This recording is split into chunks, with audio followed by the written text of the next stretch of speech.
Welcome students to the course on geomatics. So today we'll be studying about remote sensing. Remote sensing is obtaining information about an object without being actually in contact with it. To quote an example, we have two pairs of eyes which may be called as sensors if we talk in terms of remote sensing. We obtain information from the surroundings while looking at them, and our eyes are not in touch with those objects. So going by the definition, remote sensing is both science as well as art. It is the science and art of obtaining information about an object, about an area or phenomenon through the analysis of data acquired by a device that is not in direct contact with the object, area or phenomenon under investigation. The definition in itself is explanatory regarding object, area or phenomenon. Object is the point location wherein in a city where we want to have electric poles laid along the streets. That one electric pole may be called as an object. It's a point information. Suppose we want to get information regarding that object. It can also be termed as remote sensing. Or we may gather information about an area which may be a forest area, or which may be a big lake or huge agricultural area, or the information may be collected regarding any phenomenon like temperature, surface temperature. It is surface temperature, as you know, is not an object. It is not an area, but it is a phenomenon. So we can collect information regarding object, area or phenomenon without being in direct contact with them. Likewise, we have, this is a satellite which is placed at a height of 800 or 900 kilometers above the surface of the earth. It has some sensors just like our eyes, and it revolves around the earth and takes information of the earth and records it on its receiver, which can be downloaded from any station located on the earth when the satellite is very near to that station.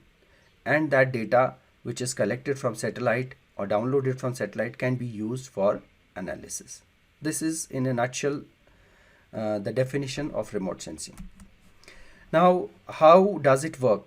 The electromagnetic spectrum is very useful for remote sensing, and it's not the full portion of remote sensing which may be helpful, but certainly a portion of it.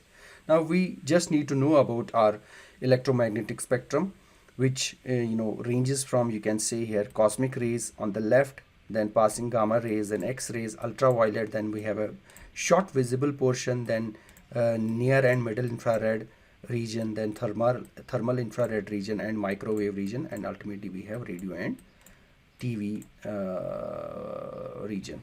And you can say see the wavelengths, how wavelengths are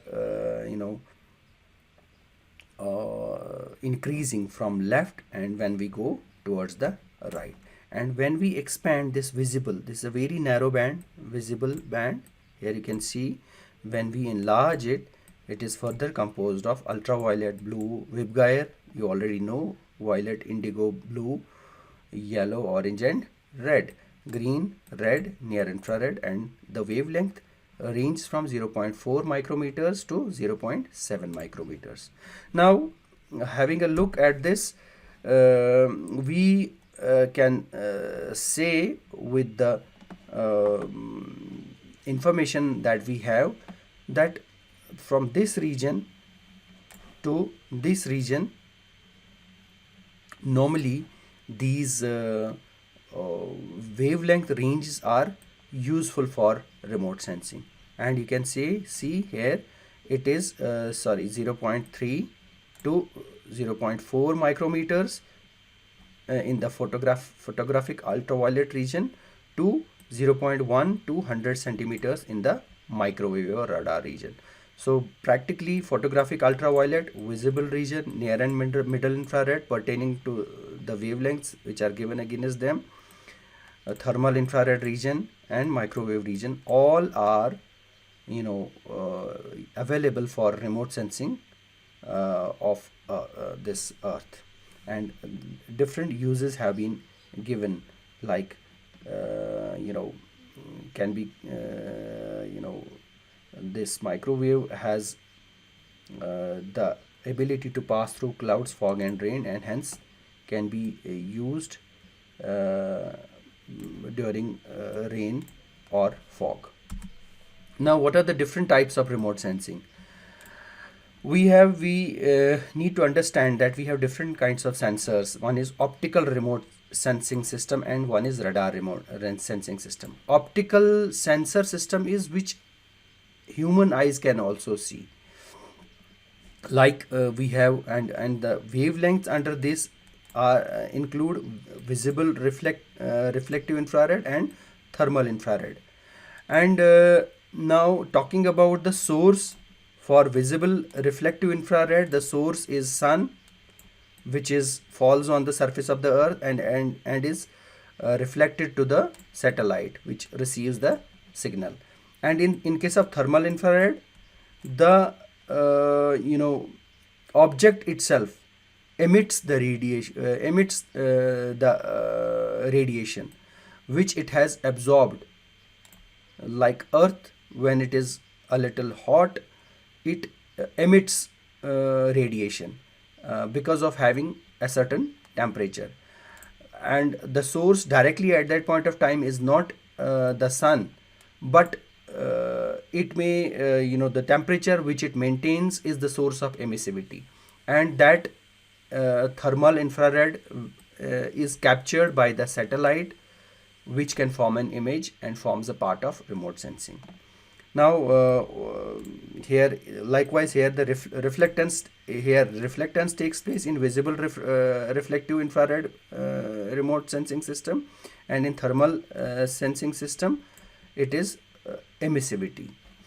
Now what is the electromagnetic spectrum? It is visible range here 0.4 to 0.7 microns or micrometer, and for thermal radiation it is 3 microns to 10 microns, that is reflective infrared to thermal infrared. Now coming towards radar system, this is the system which human eyes don't have the ability to see.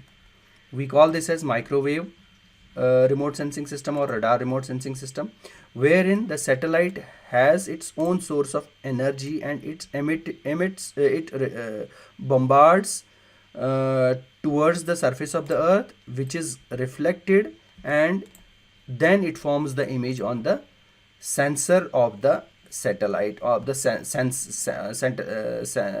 image on the sensor placed on satellite. And what values here? The values in this optical are reflectance that are measured, and here we have emissivity or thermal radiation, but here we call it as backscattering coefficient, which is transmitted by remote sensing system. So here, from here, it is not the reflectance nor the emissivity which is reflected, but it is backscattering coefficient.